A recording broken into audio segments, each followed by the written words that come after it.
আসসালামু আলাইকুম ওয়ারহমাতুল্লাহ। কখনো কি আপনার মনে এই প্রশ্ন জেগেছে, মহান আল্লাহ সুবহানাহু ওয়া তাআলা আপনাকে ভালোবাসেন কি না? এই ভালোবাসা অনুভব করার, এই ভালোবাসার চিহ্নগুলো নিজের জীবনে খুঁজে পাওয়ার আকাঙ্ক্ষা প্রত্যেক মুমিনের হৃদয়ের গভীরে লুকিয়ে থাকে। কারণ আল্লাহর ভালোবাসা লাভ করতে পারা একজন বান্দার জন্য দুনিয়া ও আখেরাতের সর্বশ্রেষ্ঠ প্রাপ্তি। যার উপর আল্লাহ সন্তুষ্ট, তার আর কোনো ভয় নেই, কোনো চিন্তা নেই। আজকের এই ভিডিওতে আমরা সেই সব সৌভাগ্যবান বান্দাদের নিয়ে আলোচনা করব যাদেরকে আল্লাহ ভালোবাসেন এবং ভালোবেসে কিছু বিশেষ সংকেত দিয়ে জানিয়ে দেন। কোরআন ও হাদিসের আলোকে আমরা এমন 5টি সুস্পষ্ট নিদর্শনের কথা জানব যা দেখে একজন মুমিন আশা করতে পারে যে মহান আল্লাহ তাকে ভালোবাসেন। ইনশা আল্লাহ এই আলোচনা আমাদের হৃদয়কে আল্লাহর ভালোবাসার জন্য আরও বেশি ব্যাকুল করে তুলবে এবং আমাদেরকে সেই সৌভাগ্যবানদের অন্তর্ভুক্ত হতে অনুপ্রাণিত করবে। প্রথম সংকেত, দিনের সঠিক বুঝ এবং নেক আমলের তৌফিক লাভ। আল্লাহ রব্বুল আলামিন যখন কোনো বান্দাকে ভালোবাসেন তখন তার প্রতি সবচেয়ে বড় অনুগ্রহটি করেন, আর তা হল তাকে দিনের সঠিক বুঝ দান করেন। দুনিয়ার ধন সম্পদ, মান সম্মান আল্লাহ যাকে ভালোবাসেন এবং যাকে ভালোবাসেন না উভয়কেই দেন, কিন্তু দিনের গভীর জ্ঞান ও ঈমানের মতো বেশকিত্ব সম্পদ তিনি কেবল তাকেই দান করেন যাকে তিনি ভালোবাসেন। রাসূল সাল্লাল্লাহু আলাইহি ওয়াসাল্লাম বলেছেন, আল্লাহ তাআলা যার কল্যাণ চান তাকে দিনের প্রজ্ঞা দান করেন। এর অর্থ হল আল্লাহ যাকে ভালোবাসেন তার অন্তরকে দিনের জন্য খুলে দেন। সে কোরআন ও হাদিস বুঝতে শুরু করে, ইসলামের সৌন্দর্য তার কাছে স্পষ্ট হয়ে ওঠে এবং সে অনুযায়ী জীবন পরিচালনা করার জন্য তার ভেতরে এক তীব্র আকাঙ্ক্ষা সৃষ্টি হয়। শুধু জ্ঞানই নয়, আল্লাহ তাকে ভালো কাজ করার সুযোগও করে দেন। আপনি যদি লক্ষ্য করেন যে আপনার অন্তর নামাজের দিকে ঝুঁকছে, রোজা রাখতে মন চাইছে, দান সদকা করতে ভালো লাগছে, অন্যের উপকার করতে আগ্রহী হচ্ছেন, তাহলে বুঝবেন এটা আল্লাহর পক্ষ থেকে এক বিশাল নেয়ামত ও তার ভালোবাসারই একটি স্পষ্ট আলামত। কারণ ভালো কাজ করার ক্ষমতা ও ইচ্ছা আমাদের নিজেদের নিয়ন্ত্রণে নেই, এটা সম্পূর্ণরূপে আল্লাহর তৌফিকের উপর নির্ভরশীল। তাই যখনই কোনো ভালো কাজের সুযোগ আসে শুকরিয়া আদায় করুন, কারণ এটা প্রমাণ করে যে আল্লাহ আপনার কল্যাণ চান এবং আপনাকে তার প্রিয় বান্দাদের অন্তর্ভুক্ত করতে চান। দ্বিতীয় সংকেত, মানুষের ভালোবাসা অর্জন করা। আল্লাহ যখন কোনো বান্দাকে ভালোবাসেন তখন আসমান ও জমিনের সকল সৃষ্টিও তাকে ভালোবাসতে শুরু করে। এটি আল্লাহর ভালোবাসার একটি অদ্ভুত নিদর্শন। হাদিসে কুদসিতে এসেছে, রাসূল সাল্লাল্লাহু আলাইহি ওয়াসাল্লাম বলেন, যখন আল্লাহ তাআলা কোনো বান্দাকে ভালোবাসেন তখন তিনি জিবরাইল আলাইহিস সালামকে ডেকে বলেন, আমি অমুক ব্যক্তিকে ভালোবাসি, তুমিও তাকে ভালোবাসো। তখন জিবরাইল আলাইহিস সালামও তাকে ভালোবাসতে থাকেন এবং আকাশে ঘোষণা করে দেন যে আল্লাহ তাআলা অমুক ব্যক্তিকে ভালোবাসেন, তোমরাও তাকে ভালোবাসো। তখন আকাশের অধিবাসীরা অর্থাৎ ফেরেশতারাও তাকে ভালোবাসতে শুরু করেন। অতঃপর সেই বান্দার জন্য জমিনেও গ্রহণযোগ্যতা স্থাপন করা হয়। এর মানে হল আল্লাহর প্রিয় বান্দাদের প্রতি মুমিন ও নেককার ব্যক্তিদের অন্তরে স্বাভাবিকভাবেই এক ধরনের ভালোবাসা ও শ্রদ্ধা তৈরি হয়। মানুষ তাদের সঙ্গ পছন্দ করে, তাদের দেখলে হৃদয় প্রশান্তি আসে এবং তাদের প্রতি এক অব্যাখ্যানীয় আকর্ষণ অনুভব করে। এখানে মনে রাখতে হবে, জনপ্রিয়তা বা অনেক অনুসারী থাকাই আল্লাহর ভালোবাসার লক্ষণ নয়, কারণ অনেক অবিশ্বাসী ও পাপী ব্যক্তিরও দুনিয়াবি খ্যাতি থাকতে পারে। বরং এখানে জমিনওয়ালাদের ভালোবাসা বলতে মূলত ঈমানদার ও মুত্তাকিদের ভালোবাসাকে বোঝানো হয়েছে।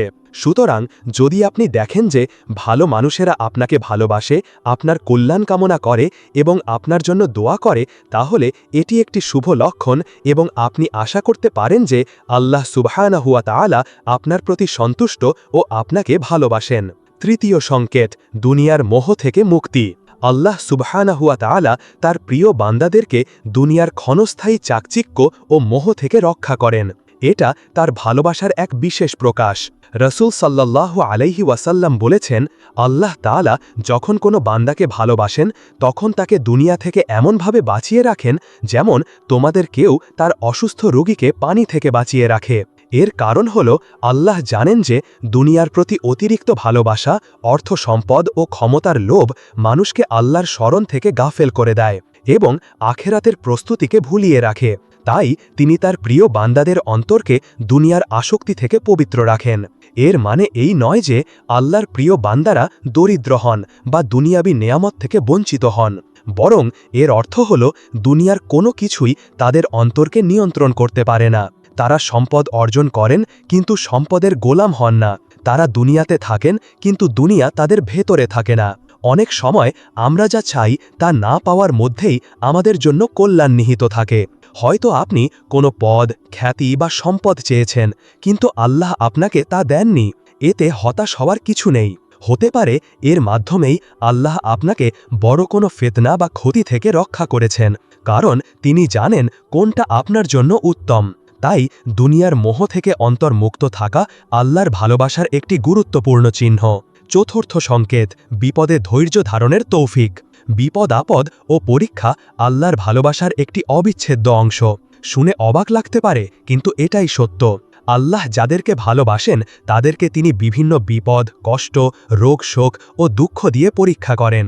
বিপদে ভালো করা মানুষকে আল্লাহর নিকটবর্তী করে। যখন দুনিয়ার সব দরজা বন্ধ হয়ে যায় তখন মানুষ একনিষ্ঠভাবে আল্লাহকে ডাকে, আর এই ডাক আল্লাহর কাছে অত্যন্ত প্রিয়। বিপদে ধৈর্য ধারণ করা এবং আল্লাহর ফয়সালার উপর সন্তুষ্ট থাকা এক আজিম ইবাদত। মনে রাখতে হবে, আল্লাহ কখনও তার কোনো বান্দার ওপর তার সাধ্যাতীত বোঝা চাপিয়ে দেন না।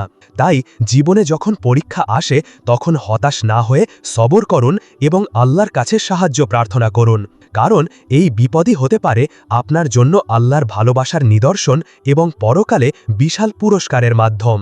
পঞ্চম সংকেত, রাসূল সাল্লাল্লাহু আলাইহি ওয়াসাল্লামের আনুগত্য। আল্লাহর ভালোবাসা পাওয়ার সবচেয়ে বড় এবং স্পষ্ট প্রমাণ হল রাসূল সাল্লাল্লাহু আলাইহি ওয়াসাল্লামের পরিপূর্ণ অনুসরণ করা। যে ব্যক্তি আল্লাহকে ভালোবাসার দাবি করে তার জন্য অপরিহার্য হল জীবনের প্রত্যেকটি ক্ষেত্রে রাসূল সাল্লাল্লাহু আলাইহি ওয়াসাল্লামের সুন্নাহকে আঁকড়ে ধরা। পবিত্র কোরআনে আল্লাহ তাআলা দ্ব্যর্থহীনভাবে ঘোষণা করেছেন, কুল ইন কুনতুম তুহিব্বুনাল্লাহা ফাত্তাবিউনি ইউহবিবকুমুল্লাহু ওয়া ইয়াগফির লাকুম যুনুবাকুম ওয়াল্লাহু গফুরুর রহিম। বলো, তোমরা যদি আল্লাহকে ভালোবাসো তবে আমাকে অনুসরণ করো।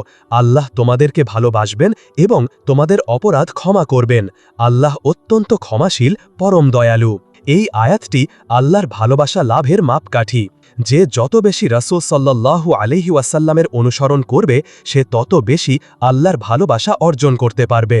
এর মধ্যে রয়েছে তার আকীদা, ইবাদত, আখলাক, লেনদেন এবং জীবনের সকল দিক। রাসূল সাল্লাল্লাহু আলাইহি ওয়াসাল্লাম যা আদেশ করেছেন তা পালন করা এবং যা থেকে নিষেধ করেছেন তা বর্জন করাই প্রকৃত অনুসরণ। সুতরাং যদি আপনি দেখেন যে আপনার জীবনযাত্রা, আপনার পছন্দ অপছন্দ, আপনার কথাবার্তা ও কাজকর্ম রাসূল সাল্লাল্লাহু আলাইহি ওয়াসাল্লামের সুন্নাহ অনুযায়ী পরিচালিত হচ্ছে, তাহলে এটাই সবচেয়ে বড় প্রমাণ যে আপনি আল্লাহর পথে রয়েছেন। উপসংহার। প্রিয় দর্শক, এই ছিল সেই 5টি গুরুত্বপূর্ণ সংকেত যা দ্বারা একজন মুমিন আশা করতে পারে যে মহান আল্লাহ তাকে ভালোবাসেন। আসুন আমরা সংক্ষেপে আরেকবার স্মরণ করি। 1. দিনের সঠিক বুঝ ও নেক আমলের তৌফিক। 2.